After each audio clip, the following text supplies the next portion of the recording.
Okay. Good afternoon, ladies. Thank you very much for joining me. And I really appreciate you taking your time out of your schedule. I know we're all busy and you could be anywhere doing anything else. So I really appreciate your time. So before we get started, I'm just going to introduce myself for those who don't really know me very well. I'm originally from Toronto and now live in the Caribbean. And I've been living here for 17 years and it's really good for my soul. I love it here. I have two beautiful daughters and I've been in the wellness industry for over 30 years. Originally a massage therapist, and this allowed me to see a lot of commonalities and patterns amongst my clients, especially when I worked at the Four Seasons when we arrived here. I was here for 4 years, and because I was seeing so many people, I was able to see the patterns that were being developed within the body if you were playing golf, or if you're a tennis player, or if you're a worker bee and you're at your office and you're at your computer all day. So it was really fun to see those different patterns because a lot of times they didn't even have to tell me what was going on. I already knew. So this is the fun part of doing body work, is that you start to see these patterns. I translated craniosacral therapy online, doing energy work, and added it to my skill set. Then I became an empowerment and mindset coach, having done that work for myself and for my clients, honestly, for the last 30 years, without even calling myself a coach. And I knew that this was an integral part, connecting mind, body, heart, and soul. There was a point where I felt this urge to work with a psychologist, a psychiatrist, a counselor, to help during the process of doing the body work, the energy work, to help with the mind.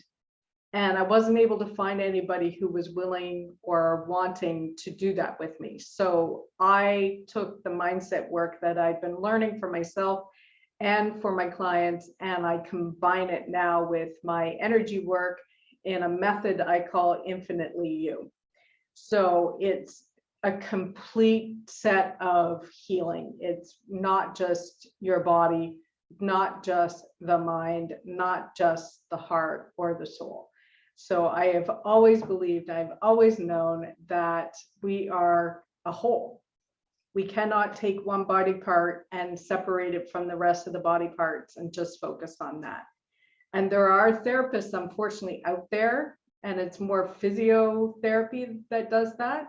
But it's important for us to do left and right, front and back, because there's an imbalance within our physical bodies.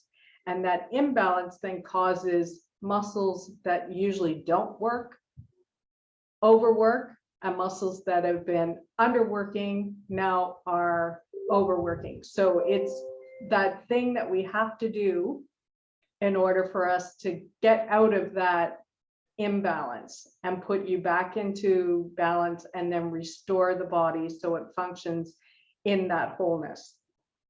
Then I developed more in my personal growth and my life story and healing, because unfortunately my marriage was falling apart and I wasn't getting what I needed from that marriage, and I decided that it was important for me to take care of myself first. And so I was been on a self-healing journey, a self-loving journey, and really, again, putting that also into my clients, empowering them to become their whole selves. Then I combine all of them, and that's the Infinitely You method. Now, how many of you that are with me today have health conditions, illnesses, or diseases? Mel? Cindy, you've got some health issues, but are you here today because of yours or because of other people's? You can just type it in the chat if you can't go on camera. So when you were diagnosed or felt the symptoms and then you went to the doctor, what was your first reaction? Was it fear? Was it worry? Was it, oh my God, what am I going to do? Was it, this is now mine and I have to own it and it's a part of who I am? I think mine was probably the last one. Mm-hmm. That you have to own it. And learning how to deal with it and make it better. Yeah. And I never thought about the illnesses as being like my parents. I never thought of that part of it, but that's a very good question. And I never thought about that, but you know what? You're right about that too. Yeah. So oftentimes what happens, I'll just go off on a tangent a little bit, is that if we grow up in an environment where there's unhealthy people around us, we almost identify with that ourselves. So then we can become unhealthy because they are unhealthy, especially if we're empaths, because sometimes we're taking on their energies. We can take on their illnesses as well. I had a client who was, I think it was her third bout of cancer, and we did the energy work on her.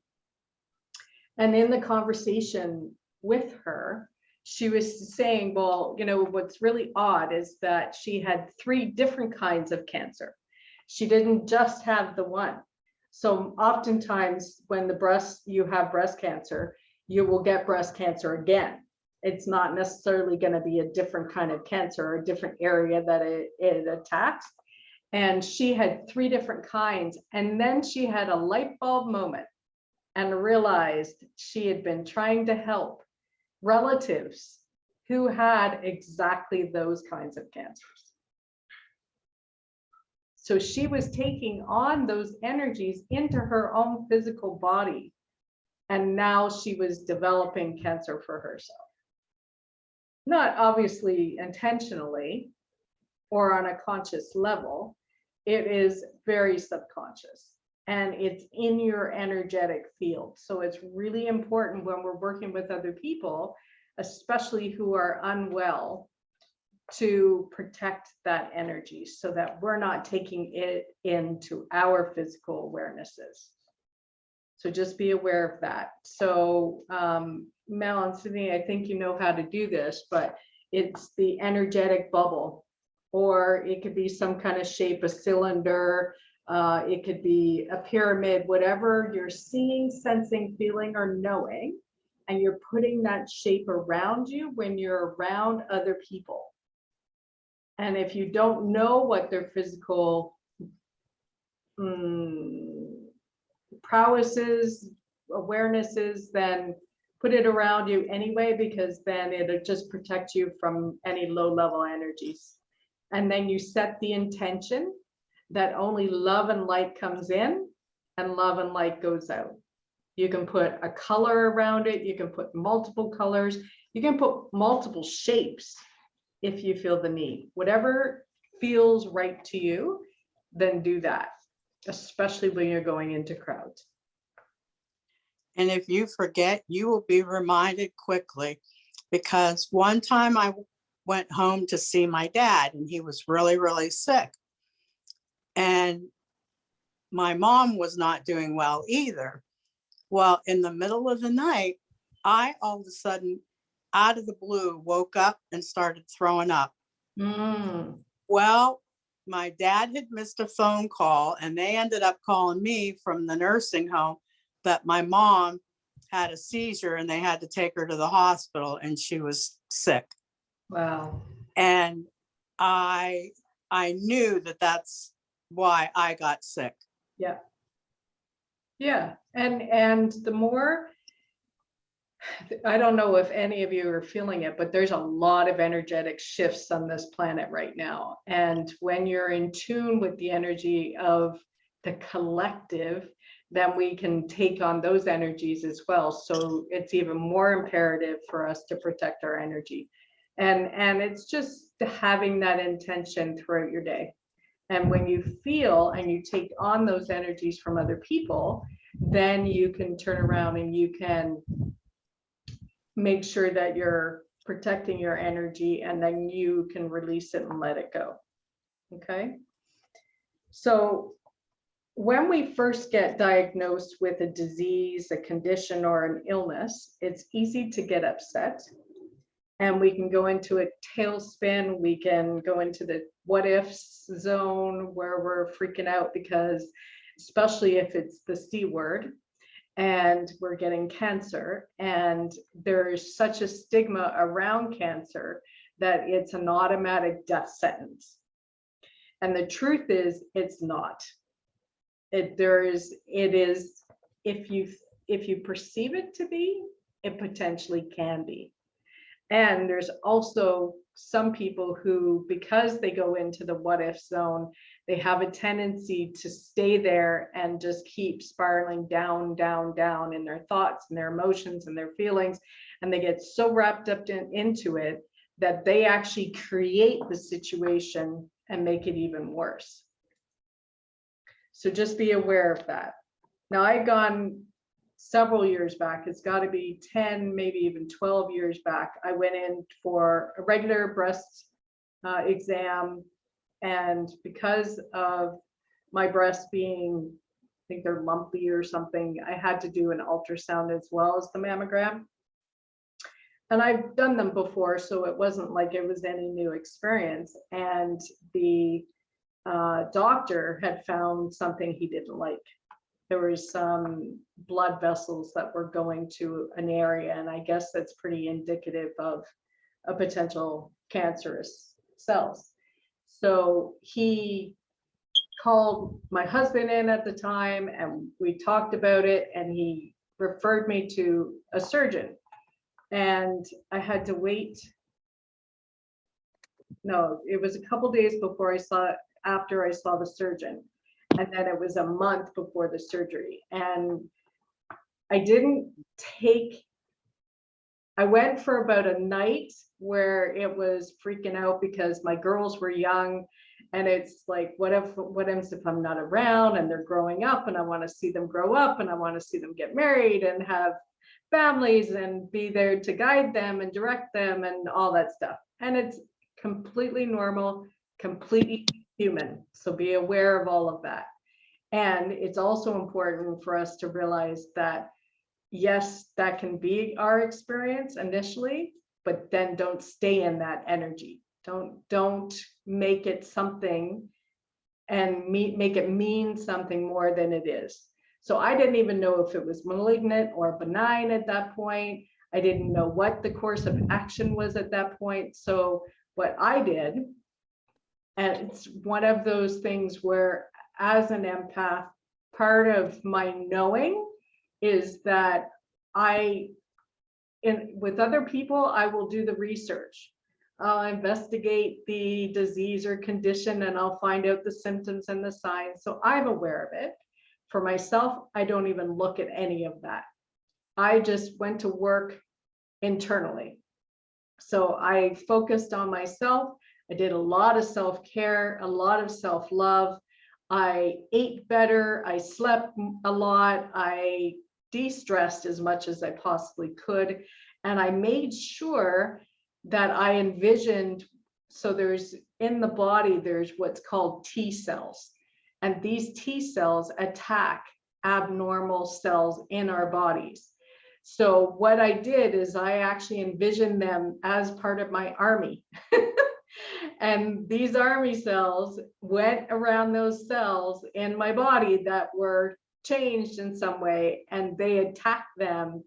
And when I had the surgery, and afterwards, when I had my next ultrasound, the doctor that did the ultrasound was completely and utterly shocked over the fact that I healed, that it wasn't benign or wasn't malignant, because he was certain. Even years after, when I was doing my regular checkup, he kept saying, Miss Hall, this is just, he just scratches his and kind of looks at me because he just doesn't, I guess it doesn't jive with what he was seeing versus what the experience was. So when we have anything that's going on in our body, it's important for us to listen to our bodies, what we need, not get caught up in the emotions of it, and try to make it neutral. It's information. Now, when we have these things, it's because of years of things we haven't done well for ourselves. It's a buildup. It's not an overnight thing. It's not most people are usually in their 40s, 50s, and 60s when they get these diagnoses, because it's stress over time. It's imbalance on our bodies over time. We're not doing enough self-care over time, and it all adds up. So when we are in that high stress levels, then the cells can actually change. And that's when they become pre-cancer cells. When they become pre-cancer cells, that's your opportunity to do what I did, which is to envision your body healing and doing all the self-care at like a 10-fold level, because you want that diagnosis not to be that it's malignant. And then there's a whole other issue that you have to deal with, which is how to manage the disease now. So I, in that experience, just had to have that lump or whatever it was taken out, and thankfully I have been clean since. So it's important for us to understand that it doesn't have to mean doomsday. It doesn't have to mean death. It doesn't have to mean anything at all. I've got clients who have fibromyalgia and they have no symptoms whatsoever because they don't pay attention and focus on the fact that they have fibromyalgia. They live their lives. They know that there's certain symptoms and signs that they would have to have, or will have, could have, and they manage it. So it's important for us to manage our bodies. And it's about it's a reminder of self-care and the need for it. We have to be responsible for ourselves and love ourselves. The other thing that comes into play is our thoughts and our feelings and our emotions, and then we make it mean something. It can. So our energy field is made up of our thoughts and feelings and emotions, as well as our physical body. And our thoughts and our feelings have a vibration. So if we're telling ourselves all these negative, low-level energy thoughts, or we go into fear, or we go into worry, then that can actually alter the cells even more. So there's a, what do you call it? An experiment that these two doctors called Lloyd and Johnson did with the Institute of Heart Math. And the researchers placed the human DNA into a test tube, had the participants hold the tube in their hands, and instructed them to think happy thoughts. And painful thoughts first, pull up painful memories. Then they took the DNA and they looked under the microscope. And under the microscope, the DNA had been altered and it was damaged. They put the same DNA back into the test tube, instructed the participant to think those happy thoughts and pull up wonderful memories. And they took the DNA out and examined it and discovered a healing effect on the DNA. That is how powerful our minds and our thoughts are, and our emotions. So if you have any doubt that you can heal, that is your evidence. And we have to shift our focus from the pain, and it's not easy. I understand that. I get it. But we've got to start somewhere. So instead of focusing on the pain and what's going wrong, we focus on what's working. So what happens with a lot of my clients who have had breast cancer and they come in and they see me, oftentimes they'll have pain in that area, usually in their back. And it's because they're not putting life back into it. They're not putting breath into that area. And a lot of times that's because as humans, to manage the pain, we reject the area and we stop breathing into it. And breath is our life force energy. It is necessary for the body to heal. It's necessary for the body to feel it so they can be part of it. So what I recommend my clients doing is loving the body part that is in pain, loving the body part that had the cancer.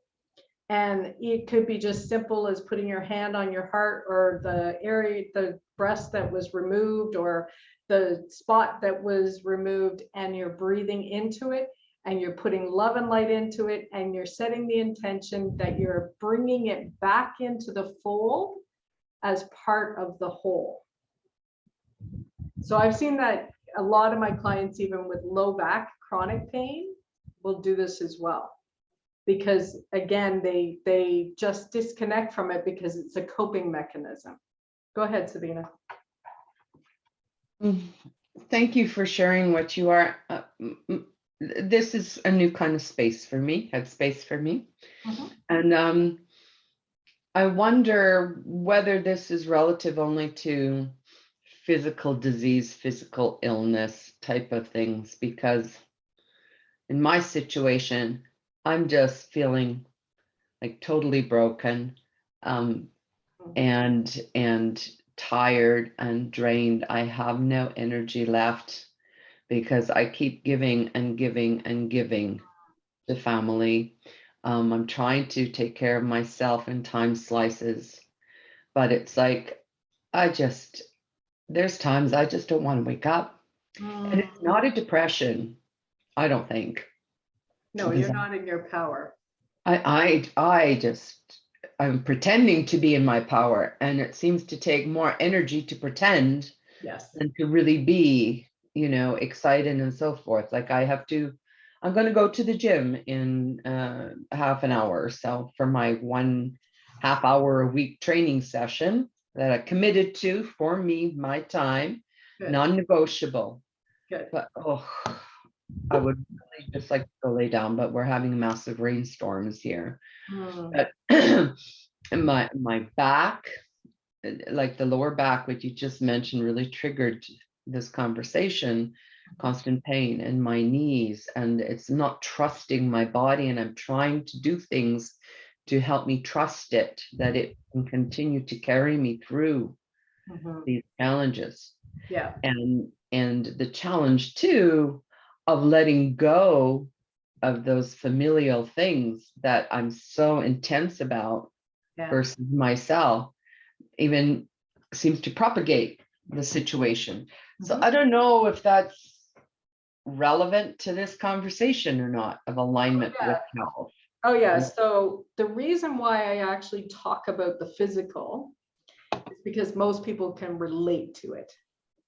I've been talking about the emotional trauma and emotional wounds and emotional pain for a long time, and people either don't want to admit it, don't want to deal with it, don't want to hear it, because it means they've got to go deep. And so it's important to actually know that physical pain most of the time is because we've got emotional holds. So we have energetically held in the pain, or we've had emotions either from a trauma or from a childhood. It could be the present, it could be a number of things, and they have just built over time. and eventually it breaks down the body. So just with that experiment, those thoughts, so if you're having healthy thoughts and wonderful thoughts, then things can shift. So it's sometime when you're in that space, Sabina, and I've been there, we are so desiring and built to All my reminders. no problem, built to put ourselves last if we're even on the list, especially as women, especially as mothers, especially as caregivers. And you're going to burn out, which is what you're doing. Yeah, well, it's been chronic for me, and 63, and this has been going on for at least 40 years. Yeah. Right. And it can shift. It's got to be a concerted effort, though.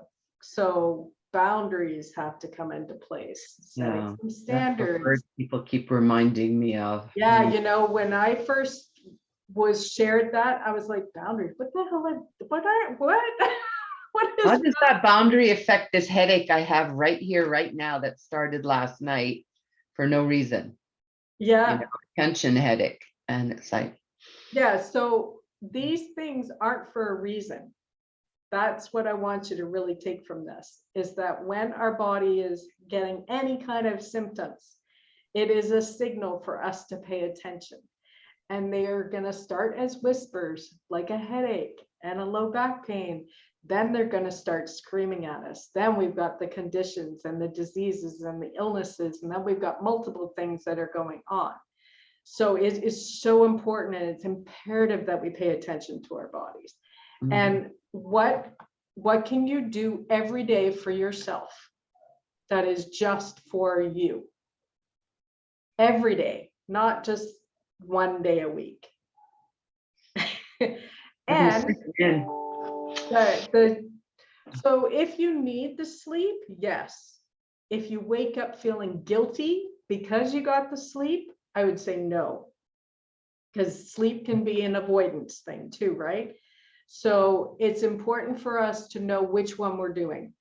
And I have mornings where I sleep in and it feels great. And I have mornings that I slept in and I know I'm avoiding what's waking up, because I don't want to deal with the crap that's out there right now. So it just depends on the intention behind it. So the intention is really key. So, and it could be, I'm going to sit for 5 minutes. It doesn't have to be a long stretch of time, but every morning I'm going to sit for 5 minutes. I'm going to enjoy my coffee. If I get a phone call from the family demanding my time, you're not available.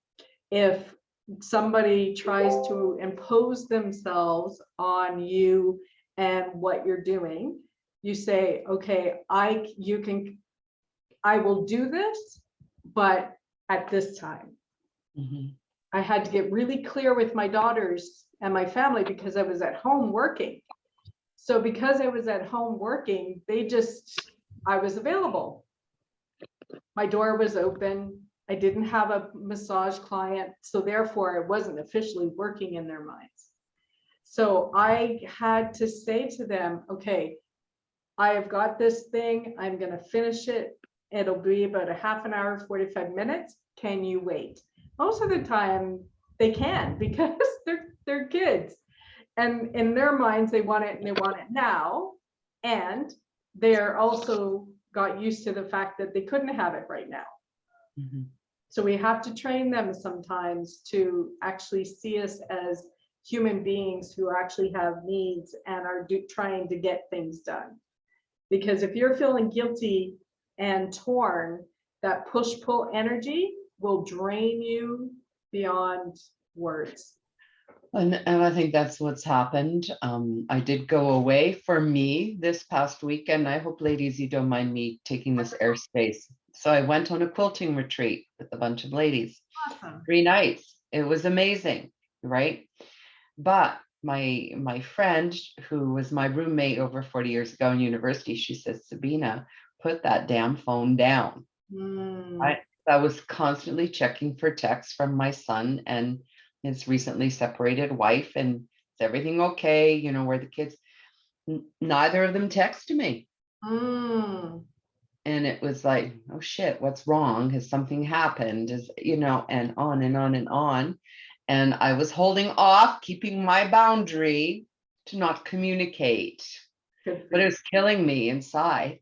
Okay, so what does it mean for you if they don't need you? I'm all alone Mm. and useless. Mm. I have no purpose Mm. So that's the grapple, that's the root. because that's my son has been, holy shit. Excuse me for the recording. Has Yeah. been my only wife for almost 30 years. That's it. Yeah, That's my family. That's small family.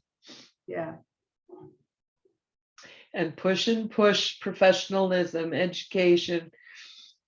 Not so proud of what he's chosen a path because he's struggling now in life, Mhm. but he's still a good man, good ethics, good father. And it's his path and his journey. And that's what part of the separation from his wife Yeah. was, to find himself, because became a dad too early, Mm. kind of thing. Yeah. And you know, is not satisfied with his life and having been dependent on mommy's tit, as he said, you know, Mhm. and wants to take care of himself. So this has been the first time, you know, like the last 2 to 3 months where I have not paid his rent, even though I'm still paying the rent of the rental home that they had to break the lease from. Mm. And I'm the one who's trying to re-rent it for the property owner. So I've already sunk a couple of months of empty money into it, Wow. which isn't cheap. But at least I'm not helping him, but I have to help the kind of ex-daughter-in-law because Right. she has absolutely nobody here. Mm. And all of a sudden things blew. Yeah, anyways, it's a big drama, it seems like, but it's stabilizing. I see the light at the end of the tunnel. It's a train coming, but you never know, it might go off the tracks, and that's okay. Right. But I do see things stabilizing, and I am making time for me, but it's just I get these chunks of immobility, it seems like. Mhm. Like I unloaded my Jeep with all the sewing gear. Have I carried it downstairs yet? No. Have I ironed the drapes that I've been trying to make since October to put in my bedroom? No, but I did finish sewing them. You know, Okay. I need to press them and hang them. But it's like, wow. So Anyways, sorry. it's okay. So what I would recommend is really journaling, if you journal, or process why are you not important enough to do those things for you. Interesting point. That's a different angle. Mhm. Because you're doing them, it's all what you're doing for you that you're avoiding and you're not following through on. So why is that? Why aren't you important enough? Why are you not worthy enough, deserving enough? Whatever the word is that really connects with you.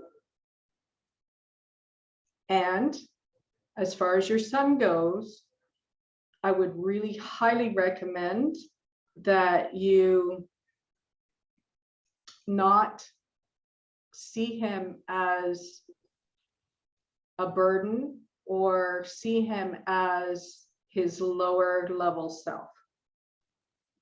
See him as a successful man who's doing his thing. He's found himself. He's found the love of his life, or maybe he's rediscovered the woman that he was with, and his child is happy. He's happy, and everything is working out. And that is important because I'm the one who lifts him up. I have to keep him positive because he has a very small circle of friends. Right, but So I'm as an constant, but adult, in my mind, in my head, as the mom, it's like, shit, if you would have finished this degree instead of pursue that, which you don't want to do anyways, No. and stick in an industry that's constraining you within your own country, Yeah. you know, it's like, whatever, okay, go for it, believe in your passion. Yeah. Right. So Yeah. See him as everything working out for him, and then focus on you. yeah, And he needs that as much as you do. yeah, no, it's all good. Thank you very much for the time. You're Yeah. welcome. But a lot No. of physical energy or physical pain is because we've swept things under the rug for so long. We're not dealing with the emotions that we're feeling. We're afraid to look at emotions, because if we look at emotions, then the big scary monster that's behind all of them rises its head, and then we've got a yikes, what do we do now? It's not easy, but it's important work. Mel, did you want to share? Yes, that was very helpful. Thank you for taking your time. I don't know which parts to share, but I'm just backing up to what was the feeling? What was the feeling when first diagnosed? I assume it was fear, might have been panic. I literally, before I even told anybody, I went to the bank because the word, the cancer word sounded expensive. Isn't that interesting? And like, so then I opened a line of credit, you know, in case things got rough or something, you know. Isn't that interesting? Yeah. And I wanted to share, and you can speak on that if you would like. But I have had a niece that had been struggling with over exercising and whatever eating disorder, partners really well with that. And she went through treatment twice. And every time I kind of prayed about it or asked, I got the feeling that I needed to love her like a grandmother would, as unconditionally as I could. And she used to be like either a dance line or cheerleader or something, and I didn't make it to her event. I wish I had. I think they got second place at state or something. But there's a scene in a movie where Sandra Bullock is a cheerleader, and she's doing her cheerleading stuff, and she's in good shape and etc. So I picture my niece in that story kind of, or that image, as really strong and healthy. And she had become not very strong because of over exercising. She was wasting away. Yeah, I don't know if that's okay at all. But Yeah. So it takes and then all different kinds of forms. It's really different for different people. Some it is anorexia and bulimia, because that's the only control they have is over food, or you become overweight. A lot of women who's been sexually abused tend to become overweight because the weight becomes this protective wall against anybody actually looking at them with desire. So it comes in so many different forms, and so many different people have the experience in different ways. So emotions are huge for us to have to deal with and work through. And we cry tears, and we allow it to come to us and through us, and they're okay. It's okay to scream. It's okay. I've done pillow screaming before. I've gone for a walk, and I've done some shadow boxing, because you've got to move the energy. It cannot stay stored in our bodies. When it stays stored, that's when it starts to break us down. And then it becomes not just emotional, but it becomes physical. Okay. There was one of my clients who, so she had multiple things. I think there was a birth defect that was an issue. Her mom was an alcoholic. She was physically abusive to her. She then was sexually assaulted by her uncle. She just a number of things. Then in her 20s, she had a reaction to an IUD that was left a year too long in her pelvis. And so she got some kind of copper or something or other, which left her having to use a wheelchair. She could not walk.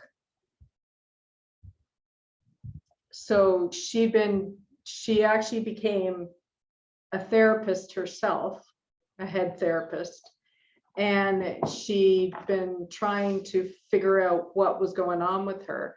And when we did an initial intake, I asked her about her emotions, and she's like, oh no, I'm okay. I just physically want to walk without a cane or a wheelchair or being assisted. And I'm like, okay, what's going on here? So there are a lot of deep-seated anger, and all with no judgment. It's all reasonable. It's all yours. Whatever those emotions are, you can feel them to the depth and the level that you need to feel them. And it's important to feel them. We get numb to our emotions. And she had separated herself from her emotions. So we had done the energy sessions, and she was like, oh, I was really surprised on how angry I am with my legs because they weren't working. And by the end of our sessions, she was able to walk down the street to her pharmacy and back again unassisted. So we can heal. It doesn't necessarily mean it's going to be pretty process. And it's not going to be fun process, but it doesn't have to be really dreadful process.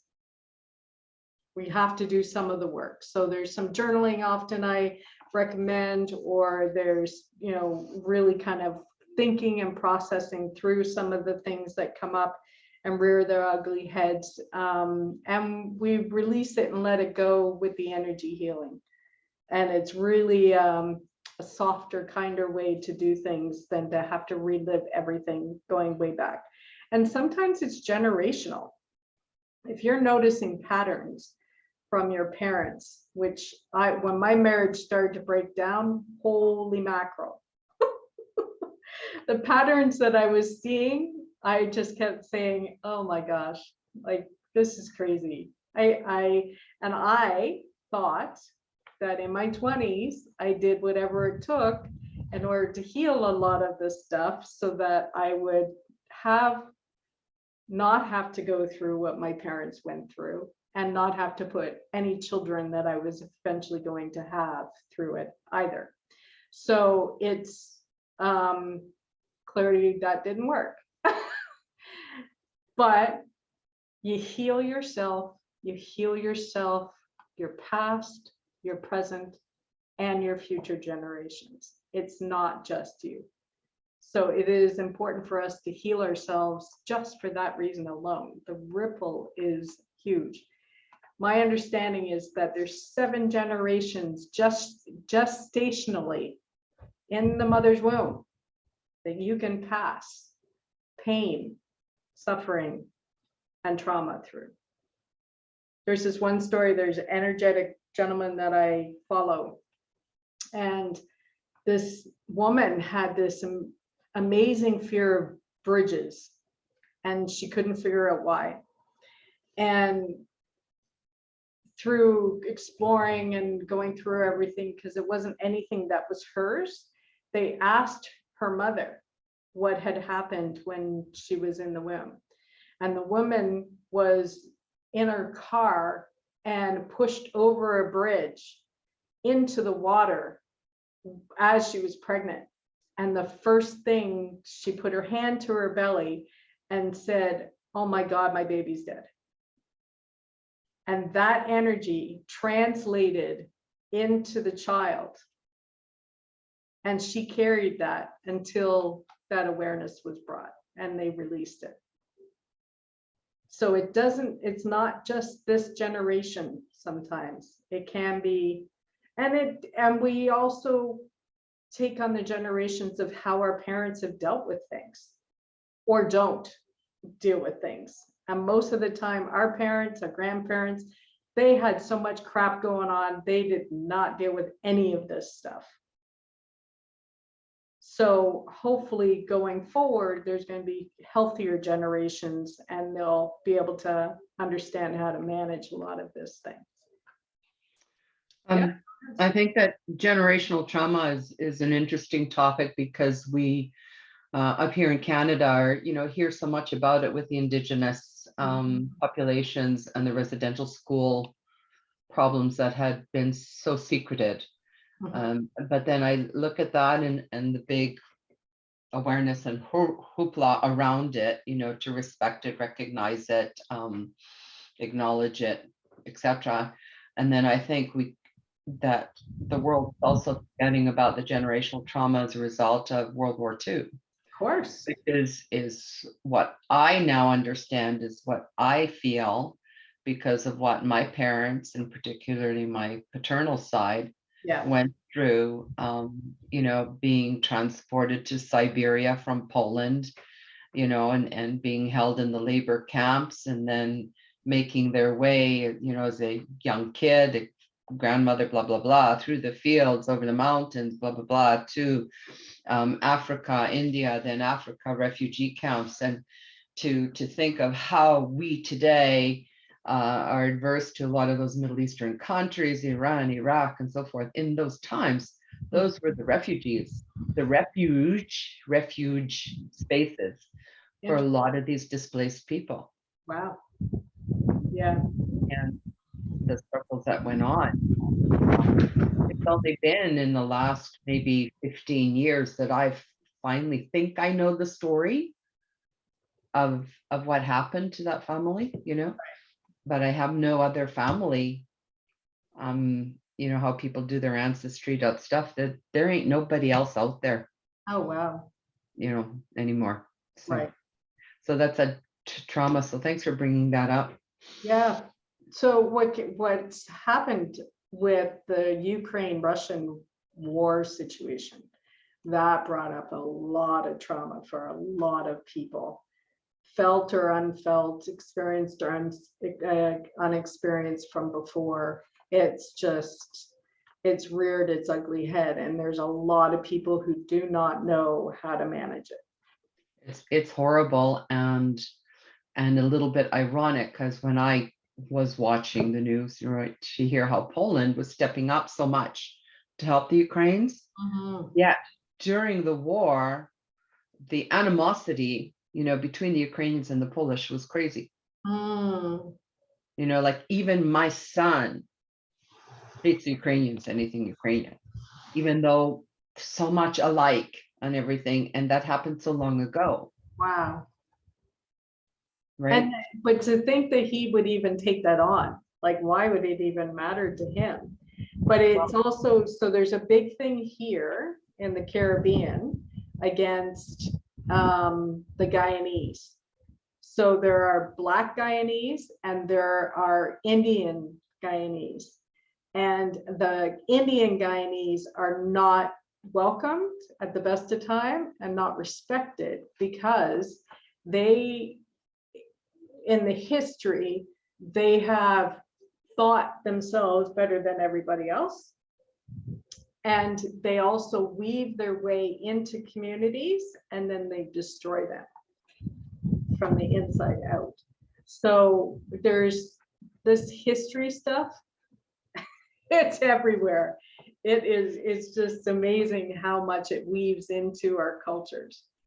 Well, and it's just repeating itself, and we're not learning. We still aren't learning as a society, global society. And it's just so depressing and sad, because I never dreamed in a million years this kind of situation of the world today that my children would have to experience, let alone my grandchildren already having to experience, like the COVID kids. Yeah. you know, grade 1, like how horrible an experience, Mhm. right? I just, and I hoped it would not have happened again for a long time. But what can we do? Well, so that's why history is so important and we don't pay enough attention to it. And we don't pay attention to it to learn and to grow and to become better. We pay attention to it to undermine and to remind the ones that, or stay the victims or the martyrs, or blame people, groups of people, for how they are and how they're living.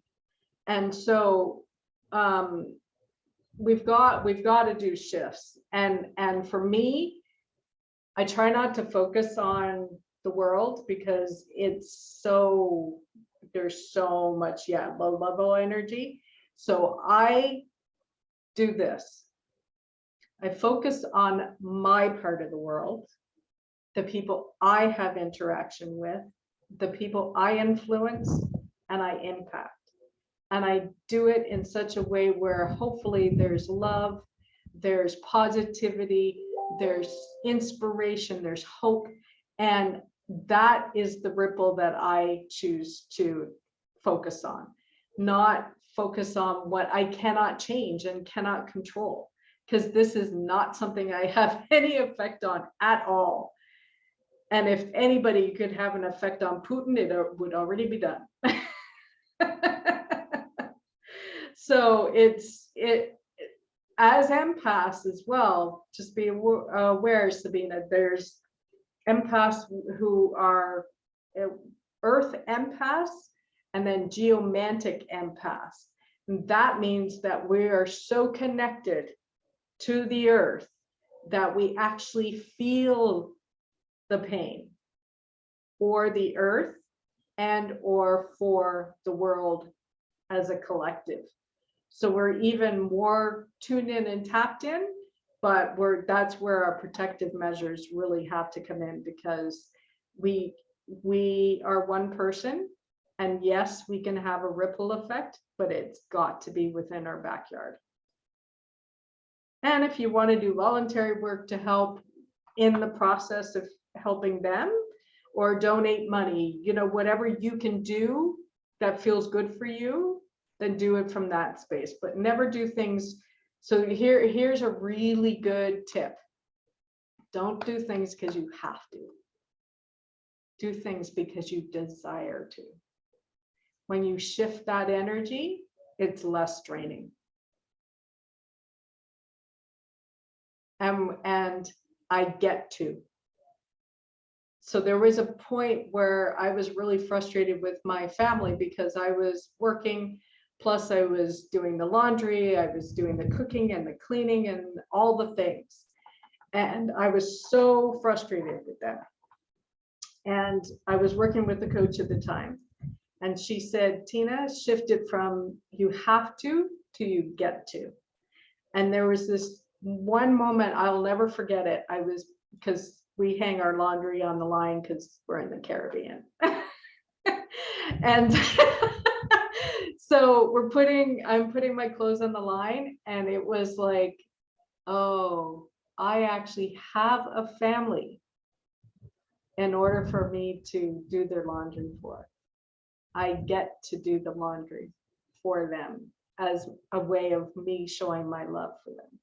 And that shift, I didn't hate doing dishes anymore. I didn't hate doing laundry anymore. I didn't hate doing all the things because I shifted the energy of that. So sometimes it's just that little perspective shift. 1 minute Reiki YouTube the past 3 days. Good. Is it helping, Mel?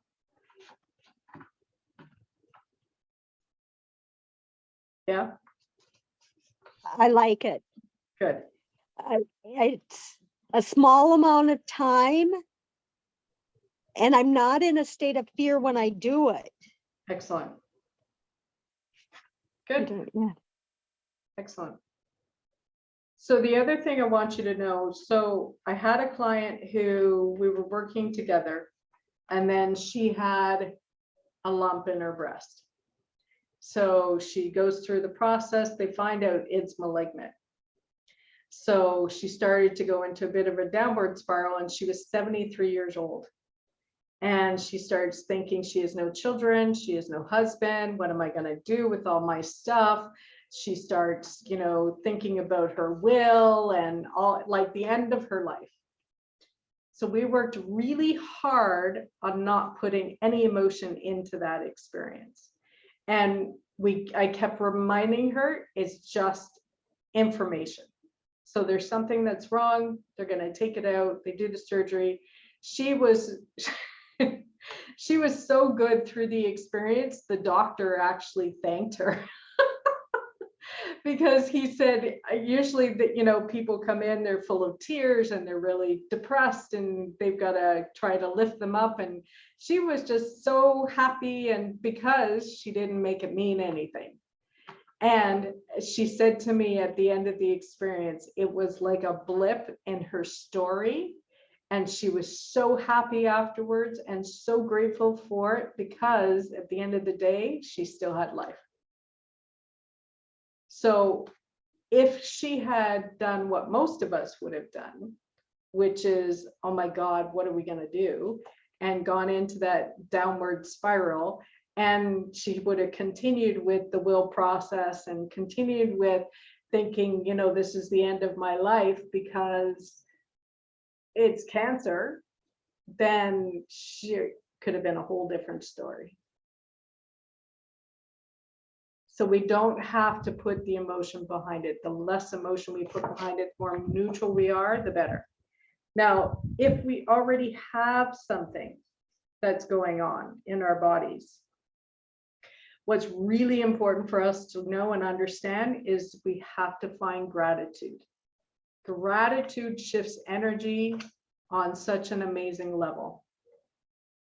And the law of attraction will attract more to you to be grateful for.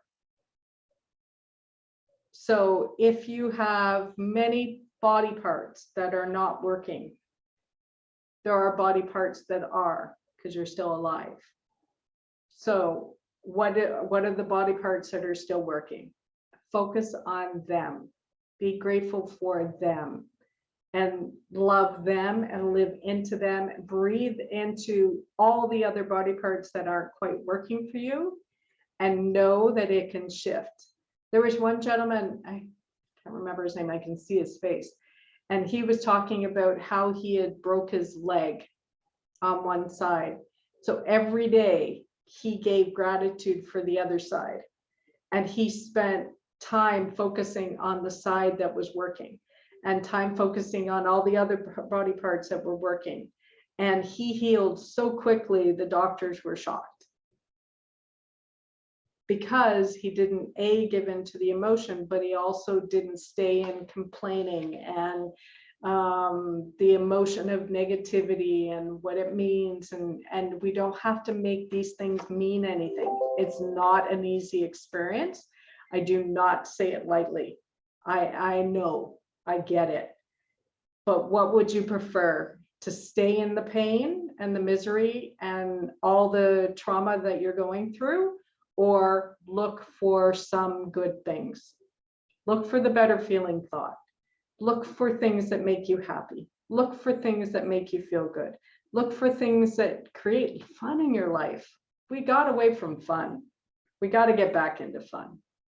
There was one year, at the beginning of the year, people have a word that they focus on for the year. That was my word, was fun.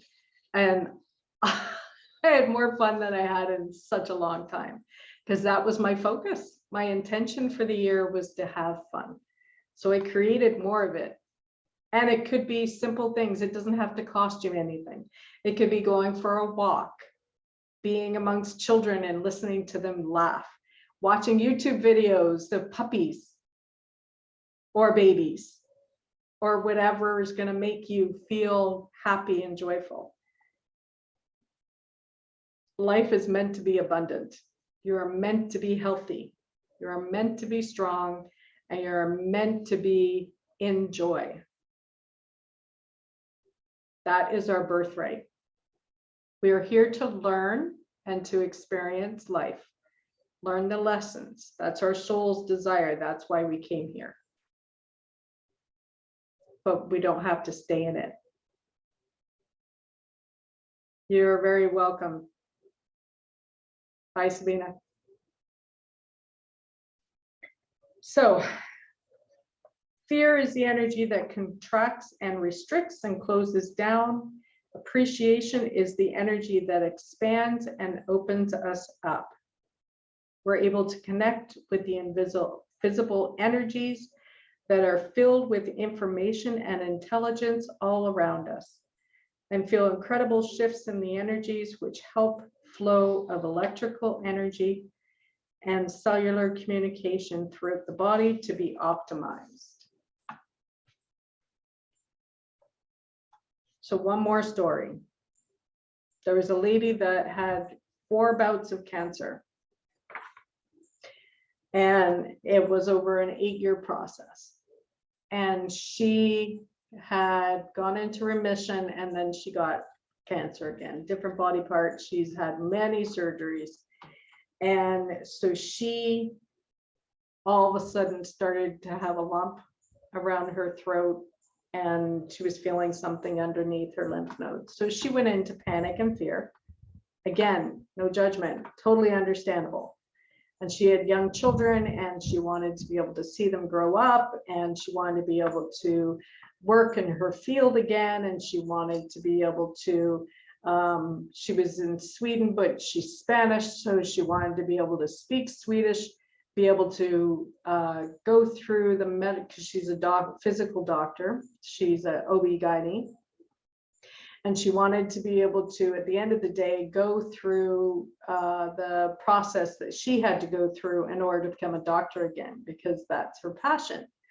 So she took steps through her cancer and treatment, and she was able to become a doctor, learn the language, and be able to work again. So it can happen for any and all of us.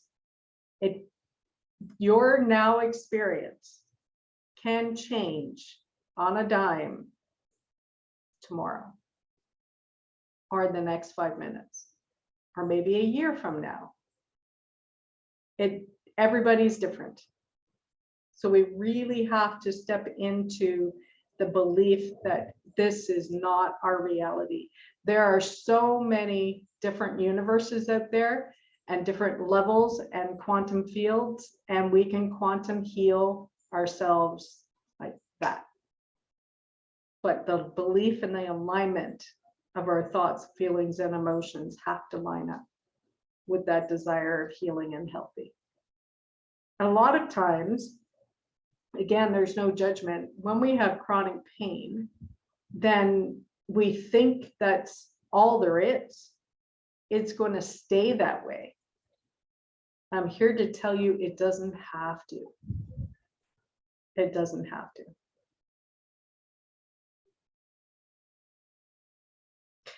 So with that, I thank you for joining me. I hope you got some value out of this.